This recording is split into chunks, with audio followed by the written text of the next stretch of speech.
Je suis Virginie Ligaud, je suis professeure de yoga et accompagnatrice en gestion des émotions auprès des femmes hypersensibles qui veulent retrouver joie et légèreté à tout moment dans leur vie.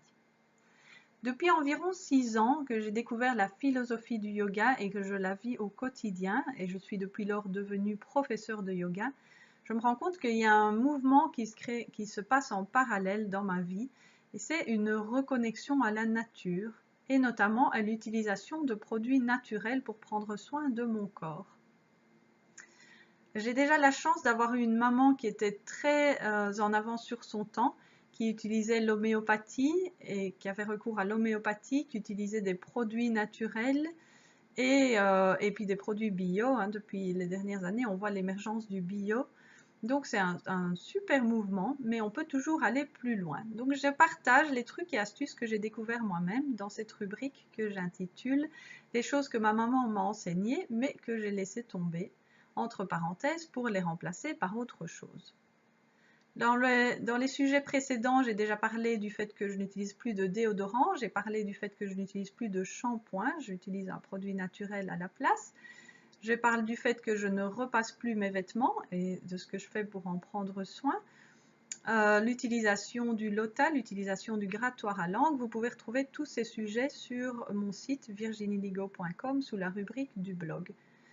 Et aujourd'hui, c'est un sujet qui est particulièrement pertinent en hiver, mais qu'on peut garder pour toute l'année.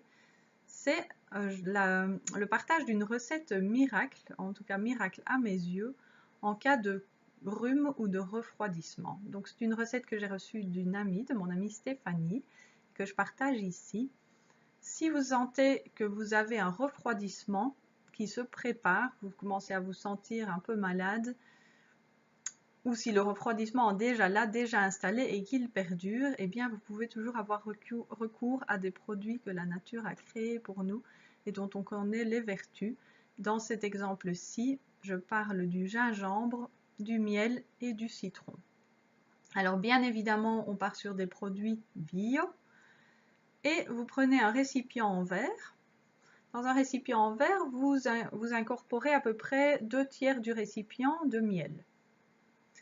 Et le dernier tiers, vous ajoutez donc le jus d'un demi-citron et l'autre demi-citron, vous le coupez en petits morceaux, à la peau comprise, puisque c'est un citron bio, et vous mettez donc dans le miel, par-dessus, vous mettez le jus du demi-citron et l'autre demi-citron coupé en petits morceaux. À cela, vous ajoutez du gingembre râpé. Donc vous râpez un morceau d'environ 1 cm de gingembre, vous râpez ça par-dessus, vous mélangez le tout. Au moment où vous le faites, le miel est toujours un peu solide, si c'était un miel un peu solide ou qui a cristallisé. Mais de toute façon, vous refermez le pot, vous le mettez au frigo pendant 24 heures. Et le lendemain, donc vous reprenez ce pot, vous mélangez, et là le miel est devenu liquide ou redevenu liquide, même si c'était un miel solide, au contact donc du jus de citron, du gingembre. Vous mélangez bien cette potion magique et vous en prenez une cuillère, une ou plusieurs fois par jour. Donc soit une cuillère toute seule, soit vous mélangez ça dans une tisane bien chaude pour vous réchauffer et pour combattre votre refroidissement. On connaît donc les vertus du gingembre qui va booster votre immunité, la réaction naturelle du corps à réagir en cas de maladie. L'effet du citron qui est antibactérien, et puis on a le miel qui est aussi antibactérien, et tout ça va vous aider donc à lutter contre ce refroidissement. Je vous souhaite une belle suite de votre journée. Je vous embrasse et je vous dis à bientôt.